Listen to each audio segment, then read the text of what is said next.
students, I hope you are all well and healthy and ready to learn the new things. So my name is Palak Patel. I'm working in the Mahatma Gandhi Institute of Technical Education and Research Center Navsari civil engineering department में assistant professor के तौर पे job कर रहे हैं। तो आपका ये लेक्चर है आज का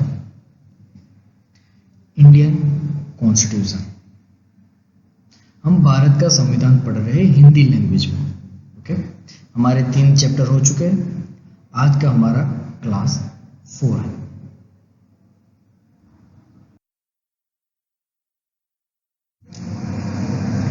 तो हम क्लास 4 में दो चीजें पढ़ेंगे, directive principles of state policy and fundamental duties. जिसे हम directive principles of state policy में हम बहुत ही शॉर्ट में बोलते हैं डीपीएसपी, और फंडामेंटल ड्यूटीज। डीपीएसपी थोड़े इंपॉर्टेंट हो जाते हैं और फंडामेंटल ड्यूटीज हमारे ऊपर लगे हुए हैं, लेकिन हम इसे डिटेल में करेंगे। तो 1 बाय 1 स्टार्ट करते हैं। So directive principles of state policy के फीचर्स की बात की जाए तो वो बोरो किए गए कहां से? आयरिश कॉन्स्टिट्यूशन से। अब यहाँ बोरो किया गया ऐसा लिखा है, मतलब हमने आयरिश कॉन्स्टिट्यूशन से इसे लिया हुआ है, लेकिन हमने उनके जो कॉन्स्टिट्यूशन में लिखे हुए डीपीएसपी है उसे एज इट इज कॉपी नहीं किया। हमने क्या किया, वहां से टॉपिक लिया। डायरेक्टिव प्रिंसिपल्स का जो टॉपिक था वो हमने वहां से लिया और उस टॉपिक को अपने हिसाब से मॉडिफाई किया।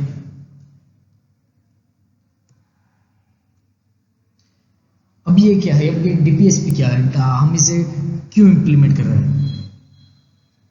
तो डीपीएसपी वो चीज है जो गवर्नमेंट के ऊपर डाले जाते हैं। ये directive principles of state policy, नाम से ही पता चल रहा है कि ये डायरेक्शन दे रहा है। ये डायरेक्शन दे रहा है, डायरेक्शन देने वाले प्रिंसिपल्स है किसे? स्टेट की पॉलिसीज को। अब हम पहले भी डिस्कस कर चुके हैं, स्टेट का मतलब होता है government, parliament, president, prime minister, chief minister, state assembly, panchayat, municipality, इन सब आते हैं स्टेट में। तो यहाँ क्या है, यहाँ ये कह रहा है कि स्टेट को एक पॉलिसी बनाने के लिए डायरेक्शन दिए जाने वाले प्रिंसिपल्स है, और ये स्टेट को अपने माइंड में रखने चाहिए। मतलब जब भी पॉलिसी बना रहे हो तो ये चीज ध्यान में रखनी चाहिए कि वो डायरेक्टिव प्रिंसिपल्स को फॉलो करे।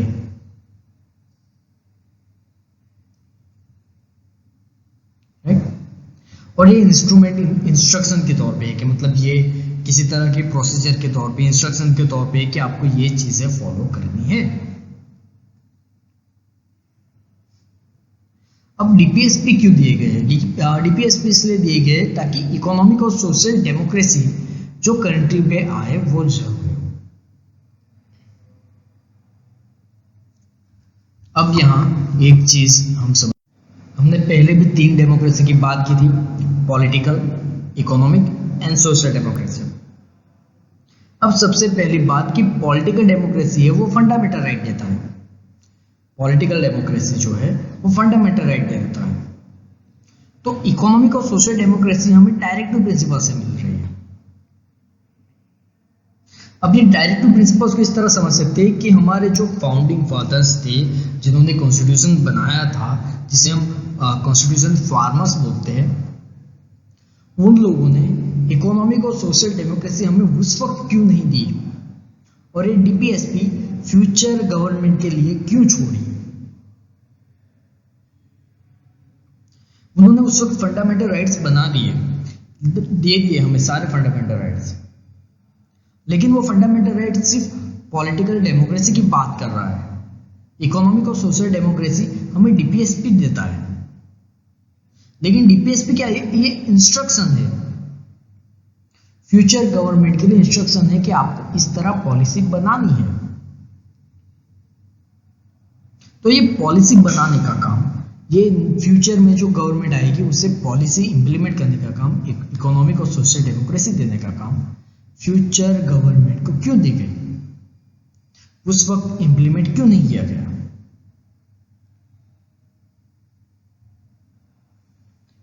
ये एक क्वेश्चन आता है कई बार, अगर हम सही से ही गवर्नमेंट या पॉलिटिक्स पढ़ रहे हो तो ये चीज समझ में आती है कि अगर ये डीपीएसपी उस वक्त ये क्यों गए थे, सारे रूल्स उसी वक्त बना देते। लेकिन जिस वक्त हमारा देश आज़ाद हुआ था, हमारे देश में बहुत सारे प्रॉब्लम्स थे, हम इकोनॉमिकली स्टेबल नहीं थे, तो उस वक्त इकोनॉमिक डेमोक्रेसी देना पॉसिबल ही नहीं था। सोशली बाइस बहुत ज़्यादा थे हमारे यहाँ, बहुत ज़्यादा डिस्क्रिमिनेशन होता था, तो उस वक्त भी हमें सोशल डेमोक्रेसी देना पॉसिबल नहीं था। इसीलिए ये फ्यूचर गवर्नमेंट की रिस्पॉन्सिबिलिटी दी गई कि आप अगर फ्यूचर में जब आपके पास पैसा हो, सोशल जस्टिस हो, तब आप ये डेमोक्रेसी हमारी सिटीजन को दोगे।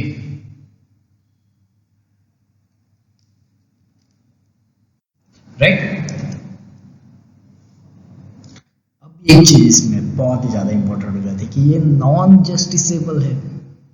मतलब आपका अगर कहीं भी डायरेक्टिव प्रिंसिपल्स वायलेट हो रहा हो तो आप कोर्ट में नहीं जा सकते, जबकि फंडामेंटल राइट आप सीधे हाई कोर्ट और सुप्रीम कोर्ट में केस कर सकते हो, वहां तक रीच कर सकते हो, सुप्रीम कोर्ट और हाई कोर्ट तक पहुंच सकते हो।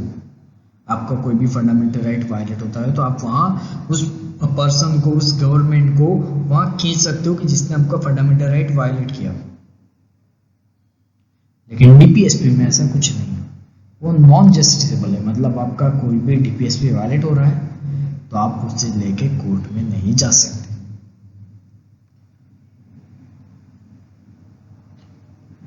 राइट।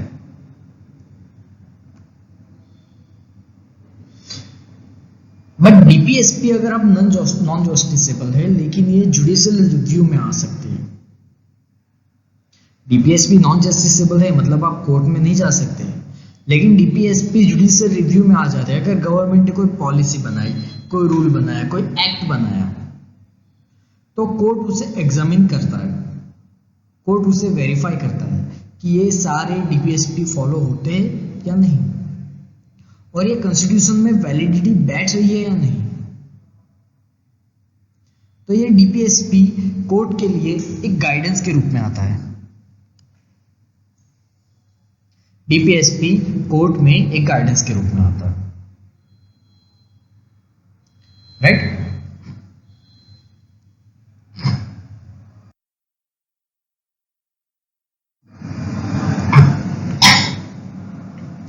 चलिए, अब डीपीएसपी को हमने 3 पार्ट में डिवाइड किया है। पहला है सोशलिस्ट। सोशलिस्ट मतलब क्या, कि providing social and economic justice, मतलब ऐसे एक्ट, ऐसे रूल्स, ऐसे प्रिंसिपल्स जिसकी वजह से हमें सोशल और इकोनॉमिक जस्टिस मिलते हैं। इसमें बहुत सारे आर्टिकल्स है, आर्टिकल 38, 39, 39A, 41, 42, 43, 43A, 47। ये सारे सोशलिस्ट प्रिंसिपल्स हैं। मतलब इस एक्ट की वजह से हम सोशल और इकोनॉमिक जस्टिस अचीव कर सकते हैं। इकोनॉमिक जस्टिस मतलब यहाँ इकोनॉमिक डेमोक्रेसी, सोशल भी डेमोक्रेसी की बात हो रही है। राइट। तो यहाँ इन चीजों की बात की है, मतलब वो आर्टिकल्स जो आपको सोशल और इकोनॉमिक जस्टिस प्रोवाइड करवाते हैं। अब गांधीयन प्रिंसिपल्स की बात करें। दूसरा गांधीयन प्रिंसिपल्स है, मतलब ऐसे प्रिंसिपल्स, ऐसे रूल्स जो गांधी जी के ड्रीम थे। गांधी जी ने जैसा सोचा था वैसा इंडिया बनाने के लिए वैसे रूल्स भी फॉलो होने चाहिए। तो ऐसे रूल्स कौन फॉलो करता है, तो आर्टिकल 40, आर्टिकल 43, 43B, 46 एंड 48। अब ये जो डिस्क्रिमिनेशन है ये कॉन्स्टिट्यूशन में नहीं दिए गए, मतलब ये division, social principles, Gandhian principles, ये डिवीजन कॉन्स्टिट्यूशन में नहीं दिए गए, ये बस हमने अपने हिसाब से डिवाइड किए हैं। तो आर्टिकल 43 आपको सोशलिस्ट भी दिख रहा है और गांधीयन भी दिख रहा है। मतलब ये आर्टिकल 43 कैसा है, ये आपको सोशल जस्टिस भी दिलाएगा, इकोनॉमिक जस्टिस भी दिलाएगा, और साथ में ये गांधी जी का जो ड्रीम था, जो इंडिया गांधी जी चाहते थे वैसा इंडिया बनाने में हेल्प भी करेगा। लास्ट डिवीजन है लिबरल इंटेलेक्चुअल प्रिंसिपल्स। अब लिबरल इंटेलेक्चुअल प्रिंसिपल्स की बात की जाए तो वो ऐसे प्रिंसिपल्स है जो आइडियोलॉजी और लिबरलिज्म में काम करते हैं, मतलब आपकी जो लिबरल कंट्री है वो लिबरल बनाने में हेल्प करती है। ओके, जिसमें आते हैं आर्टिकल 44, 45, 48, 48A, 49, 50 एंड 51। ये 3 डिवीजन है, आप इस 3 डिवीजन को आराम से याद कर सकते हैं। Okay,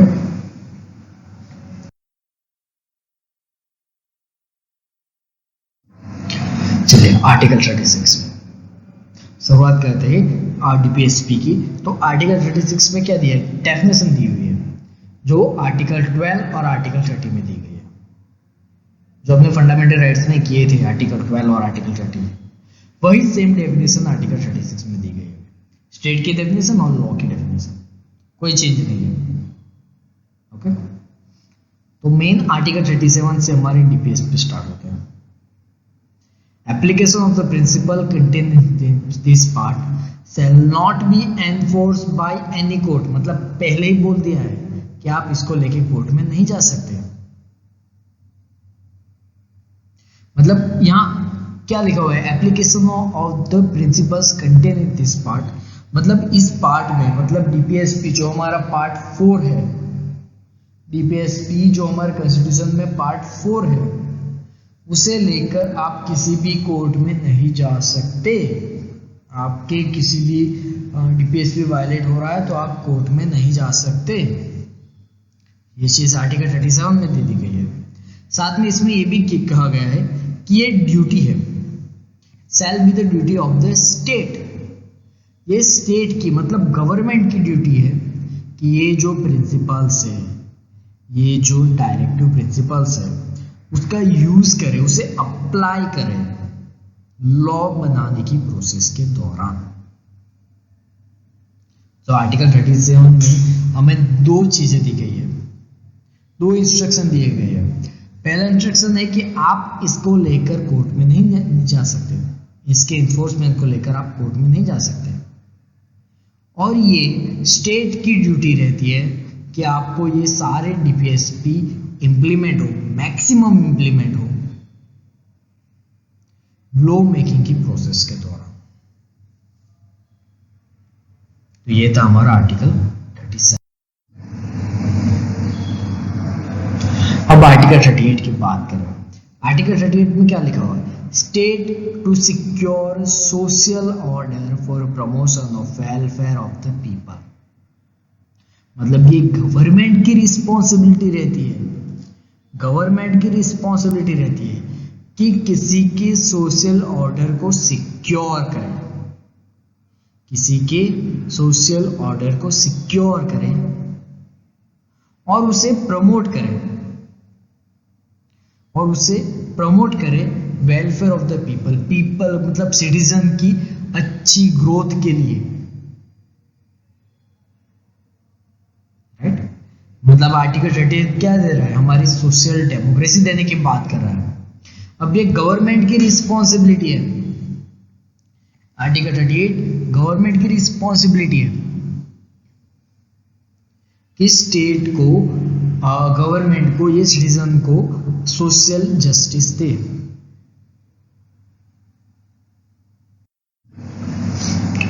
article 39 certain principles of the policy to be followed by the state, मतलब पॉलिसी बनाते वक्त कुछ चीजों का ध्यान गवर्नमेंट को देना है।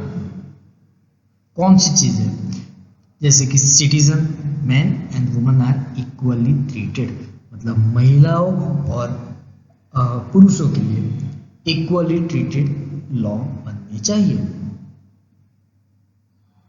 अगर कोई कम्युनिटी बनाई जा रही है गवर्नमेंट की तरफ से तो उनका रीजन सिर्फ कॉमन गुड के लिए होना चाहिए। Prevention of concentration of wealth and means of production, यहाँ वेल्थ का मतलब होता है पैसा, मनी, वो कॉन्सेंट्रेट नहीं हो जाना चाहिए किसी पर्सन के लिए, किसी कम्युनिटी के लिए। Equal pay for the equal work for the man and woman, prevention of health, prevention नहीं, preservation of the health and strength of worker and children against forcibly abuse. Okay sorry, abuse मतलब government को ये prevention भी करना होगा worker और children के लिए कि कहीं वो फोर्सफुली एब्यूज नहीं हो रहे हो, उससे फोर्सफुली वर्क नहीं करवाया जा रहा हो।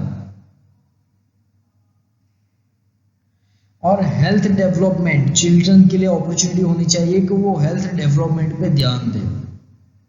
अब यहाँ डीपीएसपी को समझना है तो एक चीज ध्यान में रखिए कि यहाँ जो भी लिखा गया है वो स्टेट के लिए है, सिटीजन के लिए नहीं है। स्टेट अगर कोई लॉ बनाता है, कोई पॉलिसी बनाता है तो उसे ये डीपीएसपी फॉलो होनी चाहिए। मतलब अगर स्टेट कोई लॉ बना रहा हो जिसमें वुमन और मैन के लिए अलग अलग अनइक्वल पे दिया जा रहा है तो उसे नल एंड वॉइड डिक्लेयर कर सकते हैं सुप्रीम कोर्ट। लेकिन स्टेट की रिस्पॉन्सिबिलिटी को ऐसे लॉ बनाए जिसमें ये इक्वल पे मेंटेन हो जाए, राइट। और साथ में हेल्थ का भी ध्यान रखा जाए। जैसा हमने आर्टिकल 38 लिखा, 38 क्या था, सोशल जस्टिस दे रहा था। अब 39 क्या दे रहा है, इकोनॉमिक जस्टिस दे रहा है।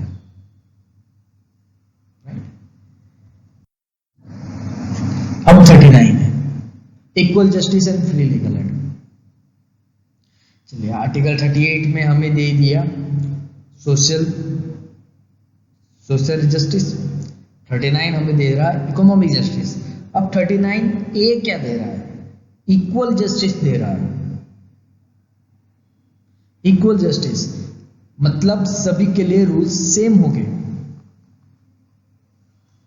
प्रोवाइडेड लीगल एड मतलब सबको चांस मिलेगा लीगल एड करने का, सबकी इक्वल अपॉर्चुनिटी है। और justice are not denied to any citizen by reasons economic और अदर डिसेबिलिटी। मतलब जस्टिस हर किसी की रिक्वायरमेंट है, हर किसी का राइट है जस्टिस। आप किसी सिटीजन से जस्टिस नहीं ले सकते इकोनॉमिक और कुछ अदर डिसेबिलिटी के बेस पर। इकोनॉमिक और दूसरी और डिसेबिलिटी के रीजन पर आप ये चीजें नहीं छीन सकते। अब 39A को जरा ध्यान से पढ़ना, पढ़ लिया। क्या कहा कि इकोनॉमिक रीजन के बेस पर आपसे जस्टिस नहीं छीना जा सकता। आपने कोर्ट में देखा होगा रेपिस्ट को रेपिस्ट और क्रिमिनल्स को लॉयर्स दिए जाते हैं अपना केस लड़ने के लिए, कंपलसरी है ना, हाँ कंपलसरी है ना। ये चीज कहां से आई, आर्टिकल 39 में गवर्नमेंट ने रूल्स बनाया कि कोई भी सिटीजन होगा उसे लीगल एड दिया जाएगा, उसे एक लॉयर दिया जाएगा। ये रूल्स कहां से आया, आर्टिकल 39 में, right. Article 40 organisation of village panchayat मतलब विलेज पंचायत बनाने के रूल्स भी देने होंगे। अब फर्स्ट टाइम जब कॉन्स्टिट्यूशन बना तब विलेज पंचायत नहीं बनाई गई थी। रीजन, विलेज पंचायत बनाने के लिए विलेज में इतने लोग होने चाहिए जो नॉलेजेबल हो और पंचायत रन करवा सके। उस वक्त ऐसा कुछ था नहीं कि पंचायत रन करवाने लायक हमारे पास कोई एजुकेटेड पर्सन हो। हर विलेज की यही हालत थी। तो उस वक्त गवर्नमेंट ने ये चीज नहीं दी कि विलेज पंचायत बनाए। लेकिन बाद में ये डीपीएससी में ऐड कर दिया गया, मतलब फ्यूचर गवर्नमेंट की रिस्पॉन्सिबिलिटी दी गई कि वो पंचायत बनाए। इसीलिए हम ग्राम पंचायत और म्युनिसिपैलिटी देख रहे हैं आज, क्योंकि आर्टिकल 40 ने ये बोला था। और ये गांधी प्रिंसिपल से, क्योंकि विलेज पंचायत का आइडिया गांधी जी का था। गांधी जी बोल रहे थे कि विलेज को सेल्फ सफिशिएंट होना चाहिए, किसी दूसरी कंट्री के लोग या दूसरी सिटी और स्टेट के लोग विलेज में ज्यादा इंटरफेयर ना करें।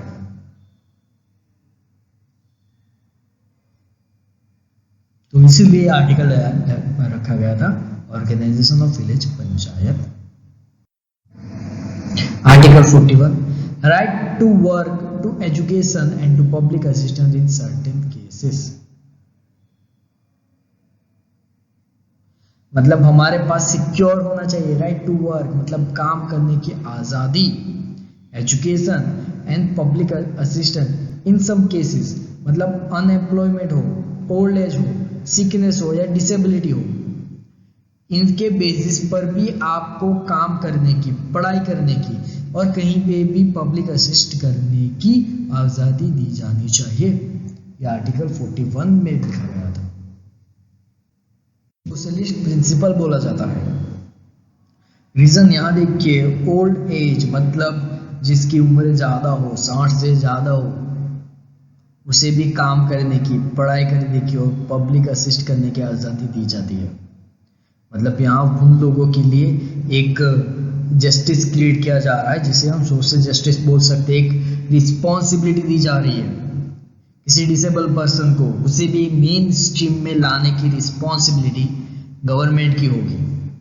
ये चीज़ आर्टिकल 41 में दिया जा रहा है। मतलब ये सोशलिस्ट प्रिंसिपल्स है जहाँ हम जो सोशल जस्टिस को मेंटेन करने की कोशिश कर रहे हैं।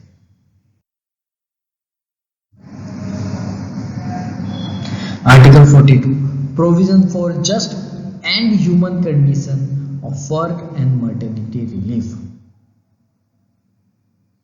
आर्टिकल 42 क्या कह रहा है कि जहां आप काम कर रहे हो, जहां आप जॉब कर रहे हो, तो वहां की कंडीशन अच्छी होनी चाहिए। ये रिस्पॉन्सिबिलिटी होती है इंस्टीट्यूट की, कंपनीज की, ऑर्गेनाइजेशन की, लेकिन वो चीज़ मेंटेन हो रही हो या नहीं, ये चीज़ देखने की रिस्पॉन्सिबिलिटी किसकी है? गवर्नमेंट की।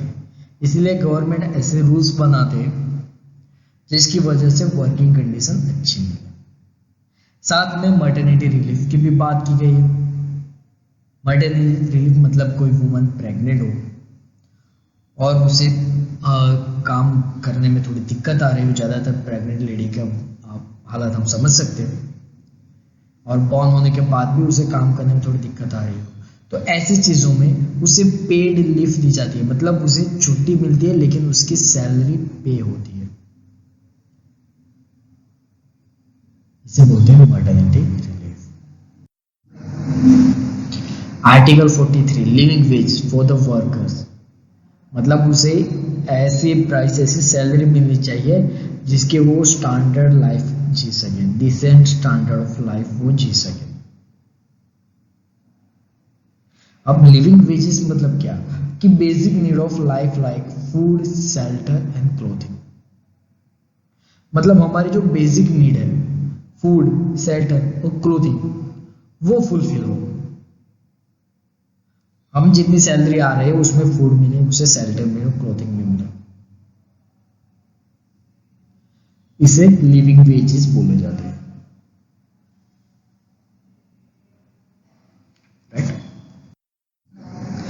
Article 43 A participation of worker in management industry, मतलब वर्कर्स को मैनेजमेंट इंडस्ट्री में इंटरफेयर करने की आजादी होनी चाहिए। वर्कर इंडस्ट्री का पार्ट होते हैं, उसे ऐसा नहीं रख सकते कि यार मतलब वर्कर है जो वो भी मैनेजमेंट इंडस्ट्री में पार्टिसिपेट कर सकते हैं, क्योंकि वर्कर भी इंडस्ट्री का पार्ट होता है।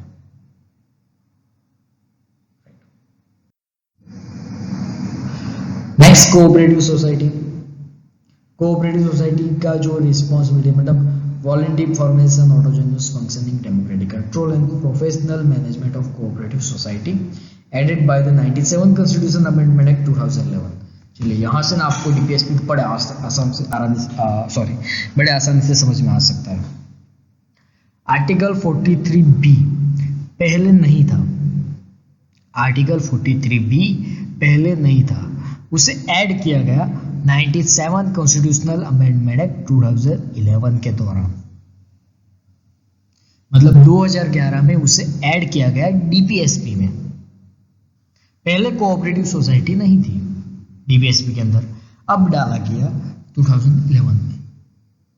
अब हमने आगे पढ़ा कोऑपरेटिव सोसाइटी के रिलेटेड कि वो भी 2011 most probably 99 constitution amendment act 2011 के दौरान कोऑपरेटिव सोसाइटी का पार्ट ऐड किया गया। समझ में आ रहा है? मतलब पहले डीपीएसपी में चेंज किए गए। अगर ये समझ लो, एक दिमाग में बिठा लो, अगर डीपीएसपी में चेंज हो रहा है मतलब गवर्नमेंट कोई बड़ी पॉलिसी लाने वाली है। डीपीएसपी में ये से समझ लो, अगर डीपीएस में कुछ भी चेंज हो रहा है, कोई भी नया एक्ट डीपीएसपी में लाया गया, कोई भी नया एक्ट डीपीएसपी से निकाला गया, ऐसे में ये समझ लो कि पूरे कॉन्स्टिट्यूशन में कोई बड़ा चेंजेस होने वाला है। जैसे कि यहाँ देखियो 97 कॉन्स्टिट्यूशन अमेंडमेंट एक्ट 2011 के दौरान हमने डीपीएसपी में ऐड किया कोऑपरेटिव सोसाइटी बनानी होगी। ये हमने डीपीएसपी में ऐड किया। और 99 कॉन्स्टिट्यूशन अमेंडमेंट 2011 के दौरान हमने कोऑपरेटिव सोसाइटी कॉन्स्टिट्यूशन में ऐड कर दी।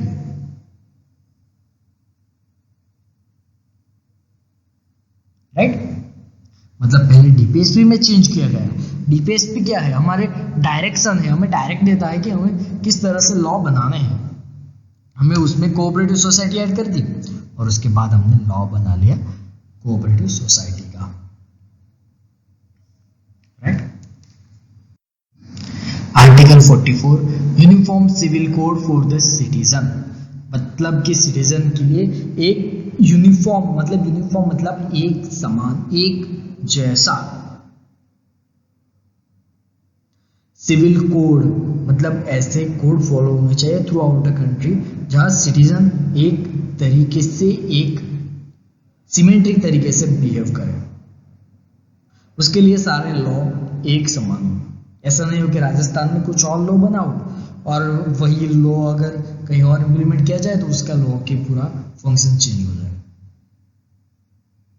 ये यूनिफॉर्म सिविल कोड इंप्लीमेंट होता है यूनियन के ऊपर।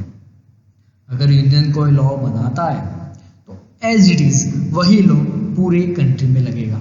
गुजरात उसे डिनाई नहीं कर सकती, महाराष्ट्र उसे डिनाई नहीं कर सकता, राजस्थान भी उसे मना नहीं कर सकता। लेकिन अगर राजस्थान ने कोई लॉ बनाया है तो वो लॉ पूरे राजस्थान में एक समान लगेगा, चाहे आप जैसलमेर में हो, जयपुर में हो, आपके ऊपर वो लॉ एक समान लगेगा। जैसे ही आप राजस्थान से बाहर निकले वो लॉ आपके ऊपर इम्प्लीमेंट नहीं होगा। 45 provision of early childhood cure and education to children below the age of 6 year.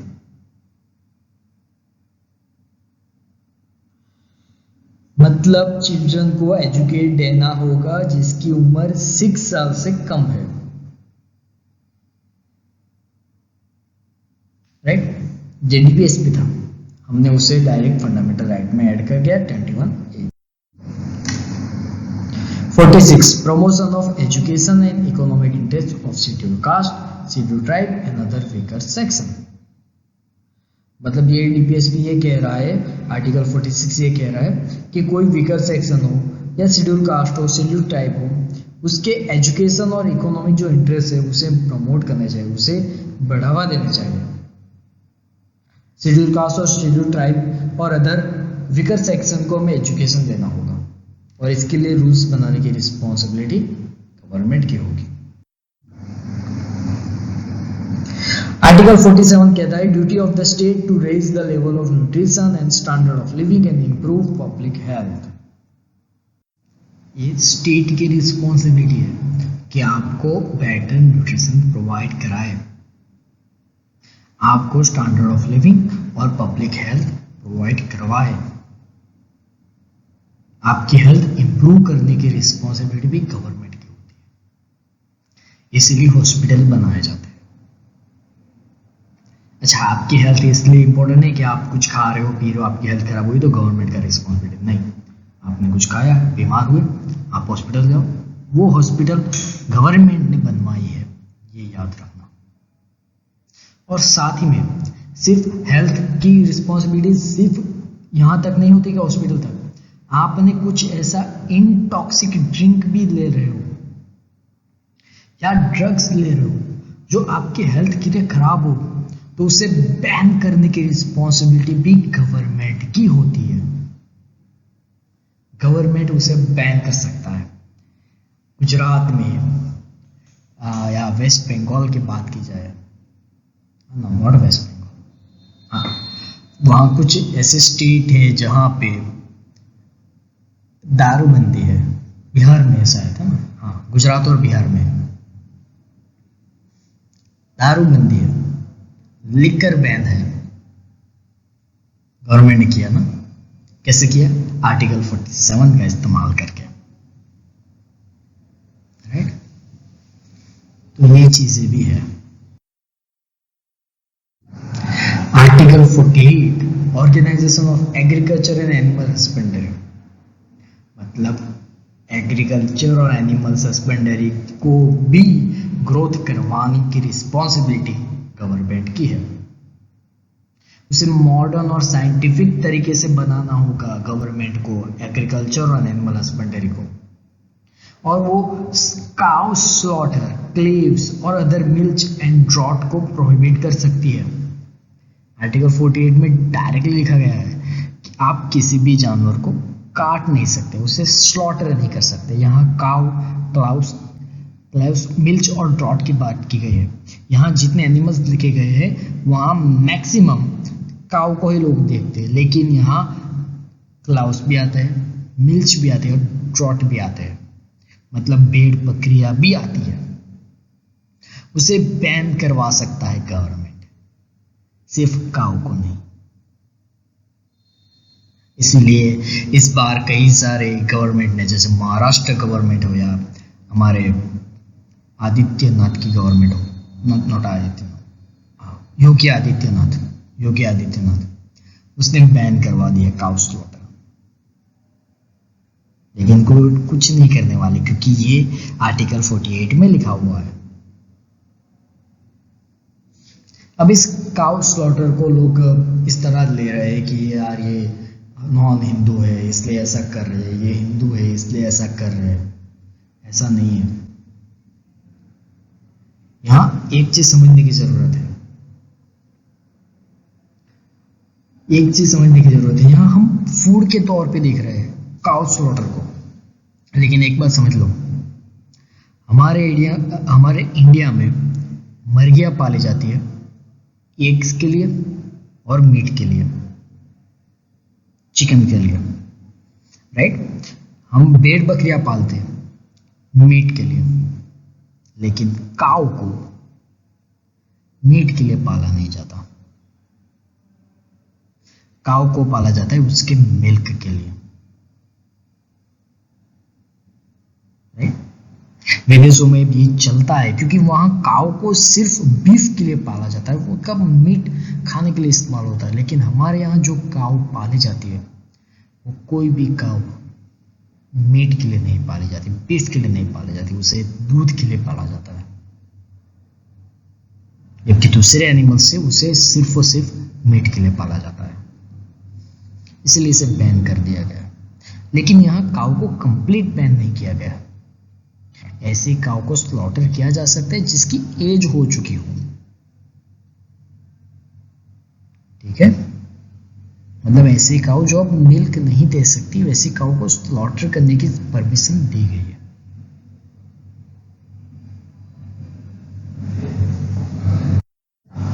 चलिए आर्टिकल 48 है, protection and improvement of environment and safeguard of forest and wild life. मतलब ये गवर्नमेंट की रिस्पॉन्सिबिलिटी है कि एनवायरमेंट को प्रोटेक्शन दे, wild life को protection दे। इसलिए कितने सारे एक्ट बने हमारे, wild life protection act, environment protection act, water protection act, है ना। आर्टिकल 48 की responsibility. Article 49 protection of monument and place object of national importance. मतलब जो भी मॉन्यूमेंट्स है उसे नेशनल इम्पोर्टेंट के रूप में उसे प्रोटेक्ट करने की जरूरत है, और ये प्रोटेक्शन के रूल्स आर्टिकल 49 से बनाए जाते हैं। आर्टिकल 50 कहता है separation of judiciary from executive.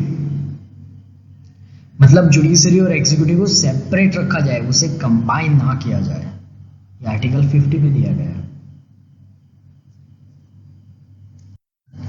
Article 51 promotion of international peace and security, मतलब ऐसे रूल्स बनाए जाए जिसकी वजह से हमें इंटरनेशनल पीस और सिक्योरिटी मिले।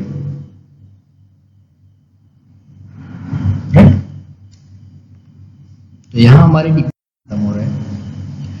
अब यहाँ डिफरेंस समझना होगा, फंडामेंटल राइट और डीपीएसपी का डिफरेंस बहुत ज्यादा यूनिक है। डीपीएसपी और फंडामेंटल राइट का डिफरेंस समझना, लेकिन कई सारे लोग ये समझ नहीं पाते कि यार मतलब फंडामेंटल राइट क्या है और डीपीएसपी क्या है। दोनों में एक सर की दो चीजें लिखी हुई है ना, दोनों में एजुकेशन की बात लिखी हुई है, दोनों में जस्टिस की बात लिखी हुई है। लेकिन फंडामेंटल राइट क्या है? फंडामेंटल राइट स्टेट के ऊपर लिमिटेशन लगाता है। फंडामेंटल राइट स्टेट के ऊपर लिमिटेशन लगाता है कि आप ये नहीं कर सकते। गवर्नमेंट के लिए लिमिटेशन है फंडामेंटल राइट, कि आप सिटीजन के साथ ऐसा नहीं कर सकते। ये फंडामेंटल राइट लिमिटेशन लगाता है। बट डीपीएसपी क्या कहता है? वो स्टेट को रिस्पॉन्सिबिलिटी देता है। फंडामेंटल राइट ने पहले लिमिटेशन दे दी, पावर भी दे दी, लेकिन अब डीपीएसपी क्या कहता है? स्टेट को रिस्पॉन्सिबिलिटी देता है कि आपको ऐसे रूल्स बनाने हैं। उन्हें आजादी दे रहा है, लिमिटेशन की जगह आजादी दे रहा है डीपीएसपी। राइट? दोनों, चलो फंडामेंटल राइट और डीपीएसपी दोनों स्टेट पे लगते हैं, लेकिन कुछ फंडामेंटल राइट इंडिविजुअल पे लगते हैं, लेकिन डीपीएसपी कंप्लीटली स्टेट पे लगता है। राइट? चलिए फंडामेंटल राइट की बात की जाए तो वो जस्टिसेबल है, आप सीधे कोर्ट और हाई कोर्ट में जा सकते हैं, हाई कोर्ट और सुप्रीम कोर्ट में जा सकते हैं। बट डीपीएसपी जस्टिसेबल नहीं है। डीपीएसपी जस्टिसेबल नहीं है, आप उसके वायलेशन के खिलाफ हाई कोर्ट और सुप्रीम कोर्ट में नहीं जा सकते। फंडामेंटल राइट हमें पॉलिटिकल डेमोक्रेसी देता है, पॉलिटिकल डेमोक्रेसी देता है, लेकिन डीपीएसपी हमें सोशल और इकोनॉमिक डेमोक्रेसी देता है।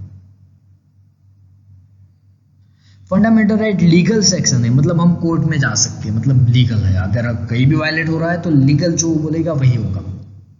लेकिन डीपीएसपी मॉरल और पॉलिटिकल सेक्शन है, मतलब गवर्नमेंट ने क्या सोच के ये रूल्स बनाया था वो इंपॉर्टेंट हो जाता है, वो मॉरल इंपॉर्टेंट हो जाता है। यहाँ लीगल सेक्शन इंपॉर्टेंट नहीं होता डीपीएसपी में। डीपीएसपी में अगर एक भी लॉ वायलेट हो रहा है तो यहाँ ये देखा जाता है कि ये मॉरली है या नहीं, क्या मॉरल था गवर्नमेंट का। अगर वो इम्प्लीमेंट सही है तो ये रूल इम्प्लीमेंट होगा।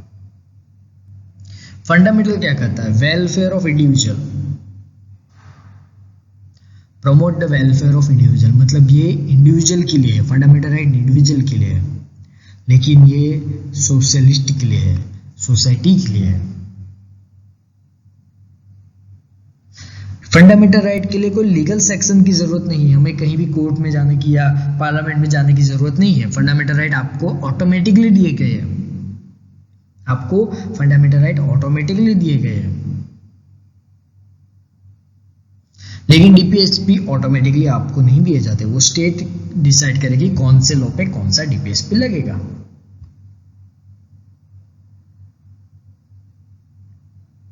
ओके? अगर किसी तरह से लॉ वायलेट हो रहा है, एनी फंडामेंटल राइट, कोई भी लॉ बनाया, वो लॉ फंडामेंटल राइट को वायलेट कर सकता है, तो ऐसे में कोर्ट की रिस्पॉन्सिबिलिटी होती है कि वो उसे अनकॉन्स्टिट्यूशनल या इनवैलिड डिक्लेयर कर सकते हैं किसी भी फंडामेंटल राइट को।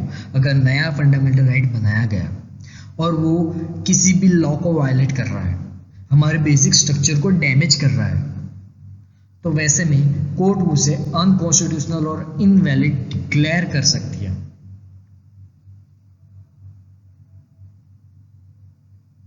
राइट?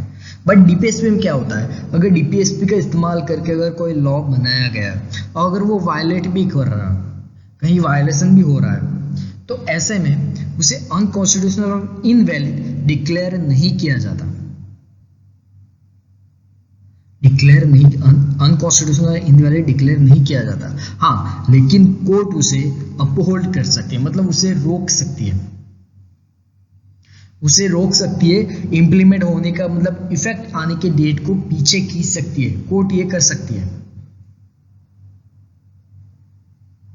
राइट, ये डिफरेंस थे फंडामेंटल राइट और डीपीएसपी में। यहाँ एक चीज समझ लो, फंडामेंटल राइट क्या है? फंडामेंटल राइट हमें दिए हुए हमारे हक है जो हमें दिए गए हैं। डीपीएसपी क्या है? डीपीएसपी मतलब डायरेक्शन है स्टेट के लिए, गवर्नमेंट के लिए कि आपको इस तरीके से रूल्स बनाने हैं।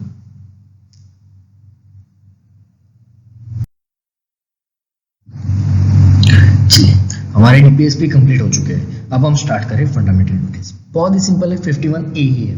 लेकिन फंडामेंटल ड्यूटीज क्या है? कभी क्वेश्चन हुआ? गवर्नमेंट ने हमें फंडामेंटल राइट दिए, आज़ादी दी, फ्रीडम दिया, हमें सारे लॉ दिए, सारे एक्ट दिए, हमें इकोनॉमिक जस्टिस दिया, सोशल जस्टिस दिया, सब कुछ दिया। कंट्री ने हमें इतना कुछ दिया है, तब हमें कुछ रिटर्न में देना होगा। फंडामेंटल ड्यूटीज सिटीजन के लिए है, फंडामेंटल राइट और डीपीएसपी गवर्नमेंट के लिए है, लेकिन फंडामेंटल ड्यूटीज सिटीजन के लिए। हमें फंडामेंटल राइट मिले हैं, हमें डीपीएसपी मिले हैं, तब हमें रिटर्न गिफ्ट देना होगा, वो होगा फंडामेंटल ड्यूटीज। राइट, ड्यूटीज समझते? अब इसे यूएसएसआर से लिया गया है, रशियन कॉन्स्टिट्यूशन से लिया गया है। ओरिजिनल कॉन्स्टिट्यूशन में ये नहीं थे। हमें जब ओरिजिनल कॉन्स्टिट्यूशन दिया गया था तब फंडामेंटल ड्यूटीज उसमें नहीं थे। 42nd कॉन्स्टिट्यूशन अमेंडमेंट एक्ट के दौरान फंडामेंटल ड्यूटीज डाली गई थी। अब एक और क्वेश्चन आ रहा है कि फंडामेंटल ड्यूटीज पहले क्यों नहीं दी गई थी? मतलब जब कॉन्स्टिट्यूशन बना था 1950 में, उस वक्त हमें फंडामेंटल ड्यूटी क्यों नहीं दी गई थी? 42 अमेंडमेंट के दौरान इसे क्यों दिया गया? तो हमें उस वक्त 1950 को समझना होगा कि उस वक्त हमारे यहाँ राइट्स चल रहे थे, बहुत सारे दंगे हो रहे थे। ऐसे में अगर गवर्नमेंट ये फंडामेंटल ड्यूटी इंप्लीमेंट कर देती तो राइट्स और ज्यादा बढ़ जाते हैं। राइट, दंगे और ज्यादा बढ़ जाते हैं। रीजन उन लोगों को लगता है कि यार ये हमसे जबरदस्ती ये सब करवा रहे हैं। राइट, जबरदस्ती हम पे ये रूल्स लगा रहे हैं। तो इस वजह से उस वक्त फंडामेंटल ड्यूटीज नहीं दी गई। अब ये भी नॉन जस्टिसेबल है, मतलब आप कोर्ट में नहीं जा सकते। कैन बी अमेंडेबल, मतलब आप उसमें चेंज कर सकते हो। फंडामेंटल ड्यूटीज में अमेंडमेंट हो चुके हैं 2-3 बार।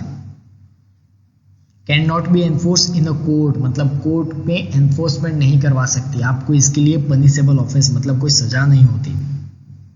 और ये फंडामेंटल ड्यूटीज क्या है? सिटीजन की रिस्पॉन्सिबिलिटी है, सिटीजन की ड्यूटी है ये। राइट, आर्टिकल 51 है, इसमें एक ही आर्टिकल है, आर्टिकल 51 है, लेकिन उसमें थोड़े थोड़े पार्ट्स एक लाइन में दिए गए। जैसे इसमें पहला है कि हमारे नेशनल फ्लैग और नेशनल एंथम को रिस्पेक्ट देनी होगी और कॉन्स्टिट्यूशन को भी रिस्पेक्ट देनी होगी। ये सिटीजन की रिस्पॉन्सिबिलिटी है कि citizen national flag, national anthem और कॉन्स्टिट्यूशन को एक रिस्पेक्ट दे, उसकी इज्जत करे, उसे कहीं भी डैमेज ना करे। नेशनल स्ट्रगल मतलब जो फ्रीडम फाइटर थे उसके नोबल आइडियाज और इंस्पायर कर रहे हैं, मतलब उन लोगों को इंस्पायर करके, मतलब उन लोगों की रिस्पेक्ट करें। कहीं भी हमें किसी भी नेशनल जो हमारे फ्रीडम फाइटर थे उनकी इन रिस्पेक्ट उनमें मोरली डाउन करने की कोशिश ना करें।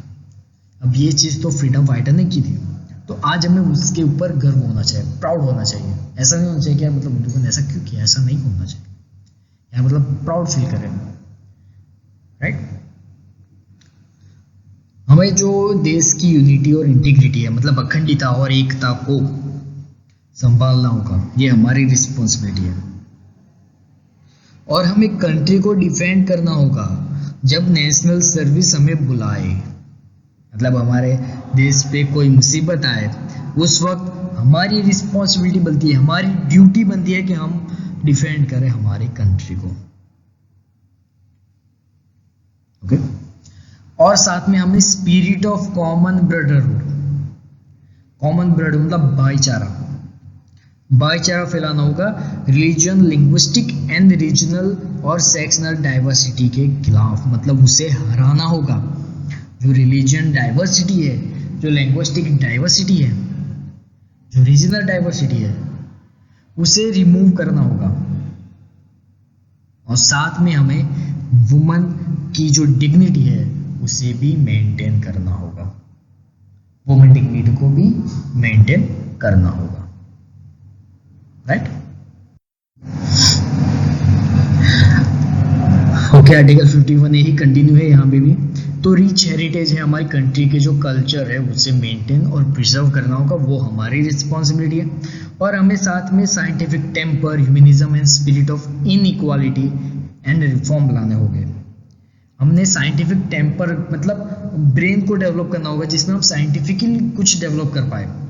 और inquiry and reform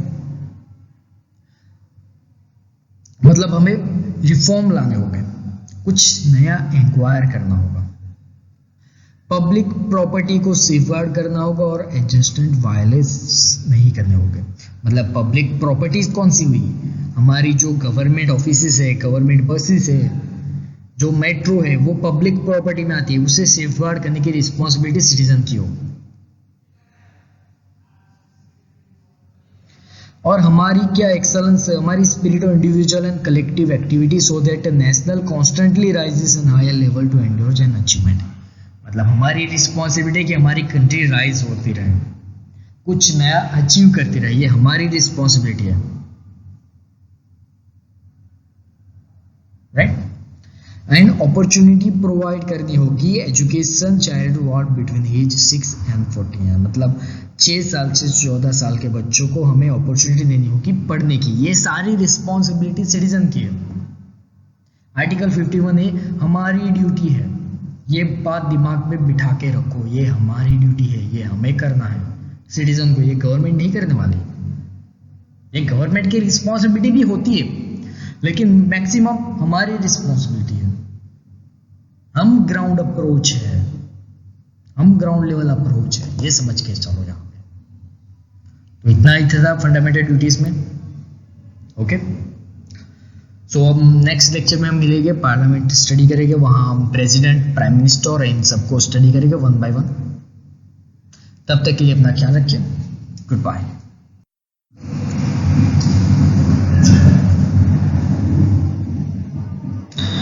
When head is full of fear, has no space for their dreams। मतलब जब तक आपके दिमाग में डर बैठा रहेगा, आप अपना कोई भी ड्रीम अचीव नहीं कर सकते। आपको अपना डर छोड़ना होगा।